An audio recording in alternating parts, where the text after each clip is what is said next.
Është koha për intervistën e ditës. Në studio sonte të ftuar kemi Gadafe Rexhepin, profesor. Zoti Rexhepi, mirë se erdhët në Alsat. Si gjeta. Zoti Rexhepi, do doja të flasim për atë që ndoshta më shumti i tangon qytetarët, dhe ato janë çmimet, shtrejtimet e vazhdueshme. Pse ne kemi çmime kaq të larta, madje çmimet e shumë produkteve tek ne elementare janë shumë më të larta se sa në vendet perëndimore, ndërsa pagat mujore janë shumë më të ulta. Kemi një absurditet. Absolutisht. Mendoj që ajo çka këto 5 vitet e fundit ndodhi, do thotë fillimisht ceki që ne parashikum, do thotë si ekonomist, besoj shumica thanë që kriza do zgjatë 3 deri 5 vite. Zakonisht në periudha krize ndodhin shumë herë spekulime, ndodhin edhe keqpërdorime, ndodhin edhe do thënë si edhe jo etike gjithë në treg. Në këto 5 vite nëse shohim në mënyrë kumulative nëse e marrim inflacioni ka qenë diku rreth 36%. Por te inflacioni ne kemi pasur që kemi tek ushqimet, vetëm te produktet ushqimore dhe te pijet, është vret një inflacion goxha i lartë diku rreth në mënyrë prap kumulative. Ajo është bazike. Po flas 55% kumulative. Por ajo çka vëret, gjithsesi në këto 5 vite të fundit ka qenë besoj që ndoshta lëvizje më të mëdha prej që njohim historinë e shtetit tonë, edhe ata që rroga minimale dhe rroga mesatare kanë pas lëvizje konstante. Rroga minimale, nëse analizojmë 5 vitet e fundit, gjithashtu edhe ti kemi pas në rritje. Gjithashtu për rafërsisht 55-60%, kemi pas rritje edhe te rroga mesatare, për rafërsisht 50-55%. Por kështu duket tingëllon bukur gjithsesi si vlerë, si vlerë në përqindje. Kur flasim me shifra, me numra, por realiteti? Absolutisht. Nëse analizojmë tash këto numra, sa është në vlerë në para, do thonë rroga minimale rrit për afërsisht 9.000 denar në këto 5 vitet e fundit, ndërsa rroga mesatare rrit për diku për afërsisht 16.000 denar këto 5 vitet e fundit.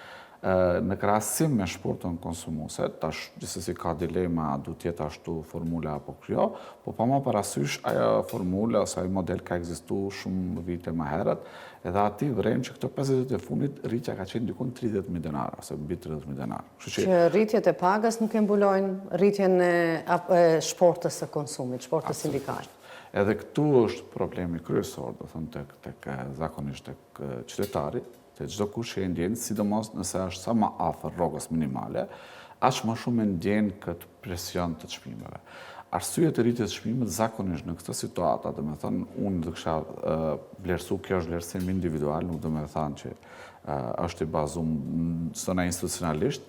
Ajo që e vrem këto 5 vitet e fundit, sidomos 3 vitet e fundit, është që është në rritje numri i ndërmarrjeve, për shembull të qenat të supermarketeve. Ju të keni në supermarketet, nëse i shihni në 100 kompanitë më të mëdha, do të shihni se këto supermarkete janë rrit.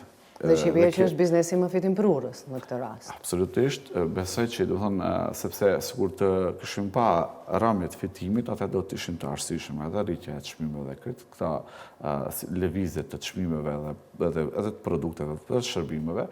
Por ne vërejmë që kemi edhe ndërtimtari është situata shumë e ngjashme, do thonë ku rritja e çmimit të produkteve tyne ose që i ofrojnë nuk korrespondon realisht me situatën tyre ekonomike, sepse ata në 3-4 vitet e fundit kanë pas rritje rekorde. Një pjesë e madhe e tyre ka pas rritje rekorde. Edhe ata thash mund ta vrejnë, nuk mund të konstatohet shumë lehtë.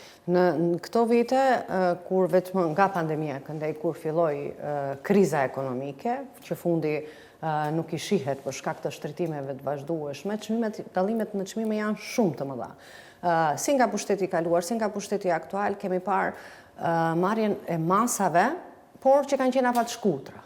Kemi pas një situatë shtrejtim, masa, dhe pas përfundimit masave, rikthehet ai shtrejtimi apo vazhdon trendi i njëjtë. Kemi tani masën tjetër që varësisht kur ka festa apo kur nis viti shkollor, shporta e fillim vitit shkollor, shporta e festave, por sa janë reale dhe sa japin efekt, sepse nëse i dëgjon qytetarët, thonë që nuk vërejnë se këto masa po japin rezultatet e duhura, sepse prap kur shkojnë duhet blejnë produktet bazë, çmimet janë të larta. Të mos flasim pastaj për produktet tjera që ndoshta dhe s'mund shumicat ja lejojnë vetes. Ajo që në ekonominë, sepse krizat nuk janë për herë të parë, gjithsesi krizat kanë ekzistuar edhe më herët dhe ajo që dihet që intervenimet shtetërore në marzha ose në përcaktimet e çmimeve tavan absolutisht nuk japin rezultate dhe është shumë e vështirë të pritet në afat gjatë. Ato mund të jenë në shumë periudha afat shkurte kur kriza zgjat shkurt, por në këtë situatë nuk ishim as pak nuk kemi situatë të tillë. Dhe nëse e keni analizuar askush në rajon thuaj se nuk pat rezultate nga këto masa dhe për ata se gjithu tërheqen nga këto intervenime. Këto janë shumë përkohshme dhe nuk japin, nuk biles të them të kundërta ndoshta edhe kanë imponuar tek disa tregtarë që të rrisin çmimin, sepse ata nën supozimin se do të ketë para masa të ngrirjes së çmimeve, ata i rritin në mënyrë spekulative. Sepse nuk ishte çmimi aty për aty masa ndërmarrë. I jepesh të kohë në një farë mënyrë, 1 javore, 2 javore, paralemroheshte që do të ketë masa. Edhe kjo ndoshta edhe ka pas efekt më negativ se sa pozitiv, do them. Unë nuk mendoj që ato janë format, ato janë modelet, por është shumë më shumë në mënyrë duhet të nxisim sa më shumë që të kemi tash na prodhues lokal, po edhe ndërmarrje nga jashtë, cilët të arrisin në sasinë e ofertave çfarëdo produkti që e kemi. Rritet konkurrenshmëria. Pra masat e tilla afat shkurtra nuk japin rezultat. Dhe masa më e mirë, ju thoni, është rritja e prodhimit vendor. Absolutisht, aty ku, do thënë, në disa sektorë që e vremi që mbaremi ose mundemi të arrisim prodhimin, për shembull, ose ndoshta edhe produktivitetin, ndoshta edhe si shtet mund ndihmojnë sepse është absurde produktet e qumshtit janë atë shtreta, do të thënë krahasim me vendet Unionin Evropian, ne importojmë produkte qumshtit që është e habitshme sepse edhe ato produkte janë më të lira se produktet vendore shpesh. Kjo është e habitshme sepse këtu bëhet fjalë për një rritje ndoshta produktivitetit, të na ndihmë për mekanizma më të re, maqineri më të re, ndoshta infrastrukturë më të mirë, apo x trajnime ndryshme, por duhet gjehet një model, një mënyrë që si të ndihmohet në këtë aspekt ndërmarrjeve, pse ata i rritin çmimet, që atje ndikojnë ndoshta tek rritja, faktorët e rritjes çmimet, sesa te efekti, sepse efekti është shumë rënd të reagohet. Sepse jo rastisht edhe në fillime thash nuk mundet që produktet bazë të ne të jenë shumë të shtrejta se sa në shumë vende të Bashkimit Evropian, përmendet qumshtin, vezët. Ati janë shumë më lirë se të ne, nëse më lirë. Krahasuar me pagën, çmimet janë për ata lirë, për neve këtu është shumë shtrejt. Ndërkohë, sa është papunësia tek ne dhe cilat janë parashkimet tuaja për uljen e papunësisë? Po, aktualisht, do thënë, statistikat e fundit ishin 11.5%, do thënë kjo është gjithsesi papunësia më e ulët dhe që dënjëherë ka ekzistuar, por do të kemi parasysh sepse papunësia kryesisht do të ndodh për faktorë të ndryshëm. Janë me një anë edhe oferta e punëve të reja, por gjithsesi kjo ndodh edhe për shkak se ulet numrit i banorëve në maqoni ose fuqisë aktive punës në maqoni dhe gjithsesi kjo ndikon mjaft edhe në këtë ulje. Kështu që edhe në aspekt të parashikimeve, unë besoj që parasysh për brenda 2 viteve ne do të kemi në një cifror, edhe ndoshta atë vitin 2030-2032 pritet që të jetë diku rreth 8% që është norma natyrale e papunësisë, që nuk kupton se ndër atë normë edhe nuk është mundet ta ulish, sepse është pika ku çdo kush mund punon, po ka edhe një pjesë që dëshirojnë edhe mos punojnë. Edhe kjo është arsye, por sikur edhe maqonia mos bën as pak, asgjë ekonomia jon, papunësia do të ulet në tarme. Do të ulet, por jo se të gjejnë njerëzit vend pune, po pse një pjesë e madhe vazhdojnë të largohen nga vendi. Do jetë kombinimi të dyjave. Kombinimi të dyjave. A ka shteti strategji për zhvillim demografik? Fatkeqësisht, unë mendoj se ndoshta edhe kjo është pjesa më urgjente që si shtet, si qeveri duhet ndërmirë masat. Sepse statistikat ose parashikimet janë në ekonomi është shumë në rëndësi trendet. Ne analizojmë trendet, a është në ramje, a është në rritje. Trendet janë shumë shqetësuese. Do thotë, aktualisht, do thënë, nëse analizojmë vetëm 10 vite prej sot. Vetëm 10 vite prej sot pritet numri i banorëve, pritet të ulet për 250.000 banorë. Ajo që është shumë me rëndësi ata të kupton që zakonisht vendet e Unionit Evropian, vendet perëndimore, kur ka filluar plakja, ka filluar pasi që këto shtete kanë arritur të bëhen të pasura, pastaj ka filluar plakja e popullatës. Tek ne plakja e popullatës ka filluar para se ne të bëhemi shtet i pasur. Dhe kjo është shumë tragjike, dhe shumë shqetësuese. Shumë shqetësuese. Do thënë, ne edhe nëse e shef në strukturë të 250.000, cilët janë ato cilët do të ulen, janë kategorisë 5, 19 vjet, 19, 5 dhe 19 është diku nëse s'gaboj mbi 80.000 banorë do të jenë më pak, 20 deri 39 vjet do janë 115.000 më pak. Gjithashtu trendi është ramës edhe në 20 deri 65 vjet, edhe aty kemi ramja, ndërsa rritje të qytetarëve ose të banorëve në Republikën e Maqedonisë Veriut do të ketë te kategoria 65+ dhe 80+.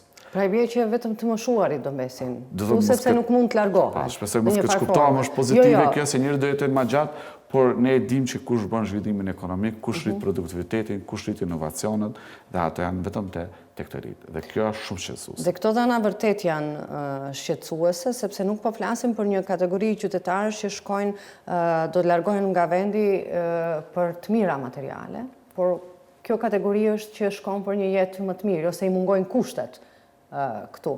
Dhe të ne jemi mësuar dëgjojmë strategji të ndryshme, ngelin vetëm në letër strategjit për parandalimin e largimit të rinjve dhe për kthimin e atyre temi që kanë mbaruar universitete jashtë shtetit, duke pasur parasysh këto shifra që i thoni? Zakonisht, jo vetëm në këtë dimenzion, por shumë dimenzione, fatkeqësisht shumë çka në Maqedoni bëhet për të bërë, për të pas në letër, në dokument, jo për dhe një efekt real.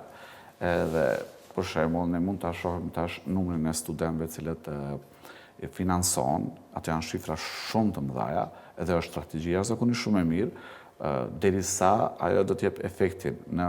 Kam fjalën për studentë cilët studiojnë jashtë Maqedonisë, në studime deri diplomike dhe postdiplomike, në 500 universitetet më të mira në botë. Por ne nuk shohim statistika se sa nga ato janë kthyer, çfarë efekti kanë pas, kush, do thonë, ato janë shumë të mëdha parashin e japim. Dhe ne duhet të shohim ku janë efektet aty, të më një ndër ato hapa cilët janë marrë, ose sepse kam përshtypjen se nuk përcillen, nuk do thonë është diçka, është bërë një strategji, por nuk shifet pastaj efekti. Shumë çka, do thonë edhe në strategjinë e qeverisë Republikës Maqedonisë Veriut tash që është propozuar, do thonë aty vret një shumë, 1 milion euro.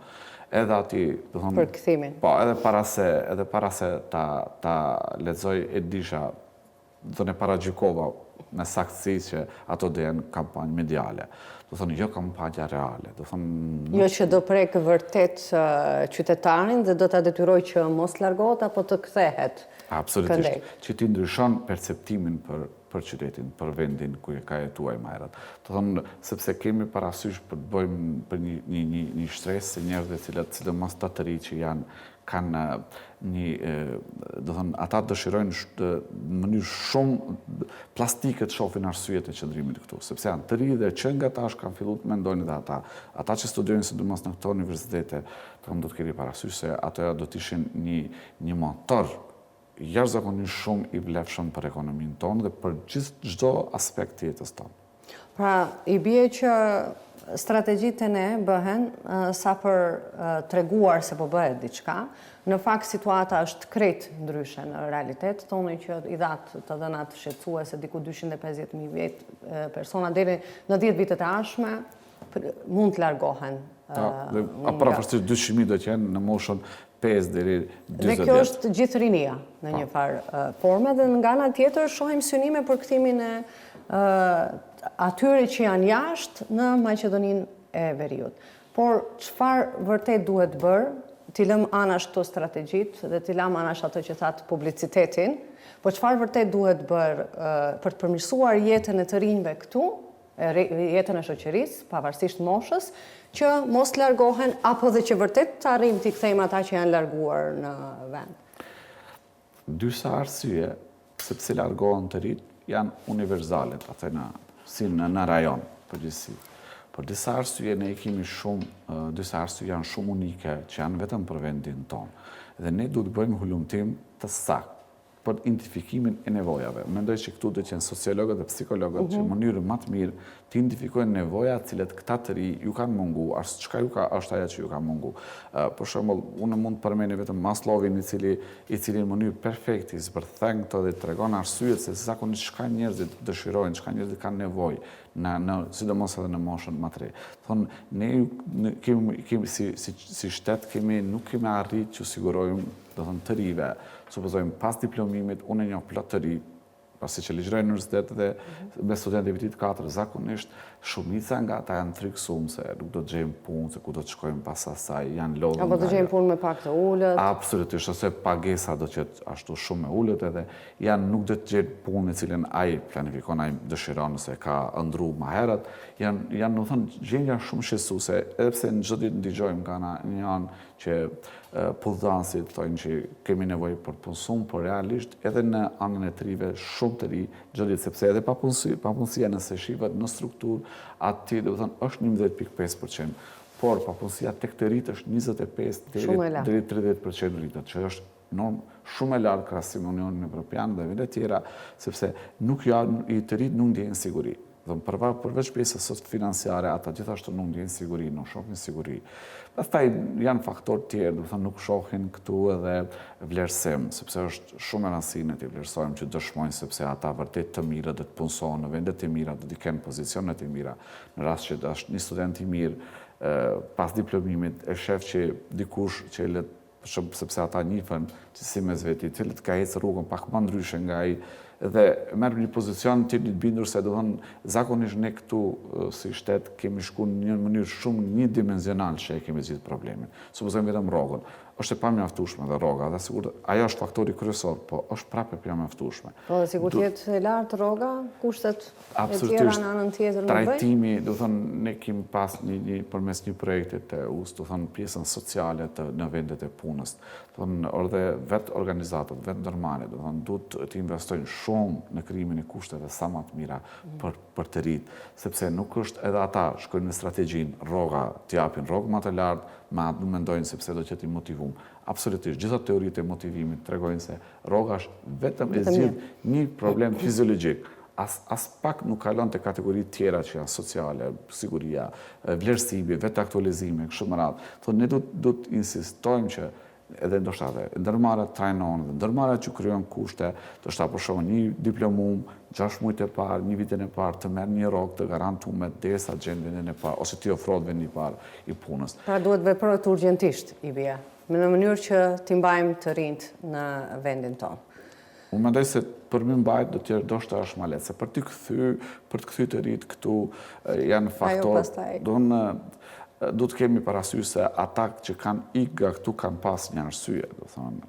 Edhe tash ne derisa i bindim ata se ato arsyet janë ndryshuar, nuk janë më faktor këtu, ata nuk mund të presim. Dhe pastaj është pikpyetja mund t'i bindim se janë ndryshuar, sepse nuk është se janë ndryshuar gjërat. Me mediume, me kampanja, nuk besoj që kjo mund të bëhet. Faleminderit shumë që sonte ishit në Alsat. Ishte kënaqësi.